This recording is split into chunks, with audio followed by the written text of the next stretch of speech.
د خانه بدوشو په ځای کې ولاړ یم چېرته چې دلته ډېر ګڼ شمېر خانه بدوش د ډېرو دیو داسې ناپسندي د عملونه شروع کړي وو چې له هغې له کبله دا خلک دلته د خلکو خوښ نه وو. چا ویل چېرې دوی ماشومان سختوي، چا به ویل چېرې دوی ماشومان نشه کوي. د حلال طرفه یوه حادثه وه هغه تېره شوله، بې ګناه ول بې خطا و پوه شوي جي.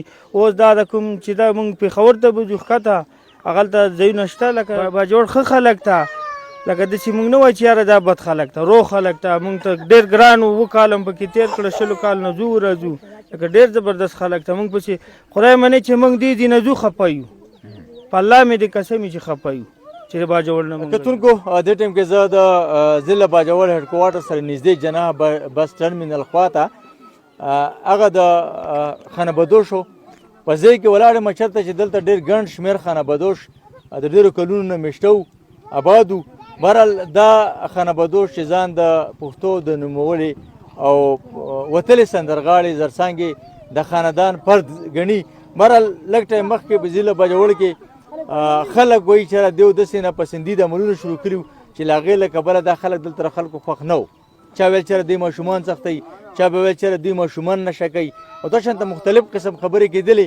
نن تاسو به په دې ګراونډ کې وینئ په بیک ګراونډ کې چېرې ډاټسن ولاړ دی او دوی زما په خیال چې د ضلع باجوړ نه بس روان دي تو والا دي. ما سره دغه خانه بدوش ځوان ولاړ دی دنه پوښتنه کوو چې را اورال تاسو باجوړ کې وخت تېر کړی هغه وخت څنګه و او چېرته روان یاستئ او څه صورتحال دی؟ جی سلام علیکم جی باجی مونږ داسې چې باجوړ خلکو نه ښه خوشحاله یو ښه خلک دي روغ خلک دي بد خلک نه دي. خامخا اوس په کلي کې یو خامخا یو لاس د یو لاس ګوتې چې دي یو شان نه دي که نه ښه او بد پکې شته.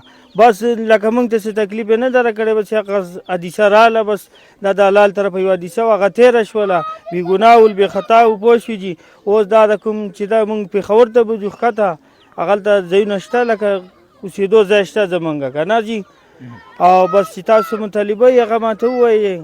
نه داسې چې دغه قصې کېدلې تاسو په خپل منځ کې دا سوچ نه کوئ چې موږ دلته ژوند کوو او دلته زمونږ خلک ډېر زیات قدر کوي زمونږ خلک ډېر احترام کوي نو بیا ولې تاسو نه داسې غلطیانې کېدې چې نن تاسو روانې سوي؟ یاره غلطي نه ده شوې خو دلته لکه اوس چې خلک روزګار نه شي کولی چا د لاسه که نه جي بیا خو بل دي ته روزګار ته ځې که نه باجوړ ښه خلک ته لکه داسې مونږ نه وایو چې یاره دا بد خلک ته روغ خلک ته مونږ ته ډېر ګران و 7 کاله م پکې تېر کړه 20 کال نه ځو راځو لکه ډېر زبردست خلک ته مونږ پسې خدای منې چې مونږ دې دې نه ځو خفه یو په الله مې دې قسم چې خفه یو چې د باجوړ نه مونږ ځو.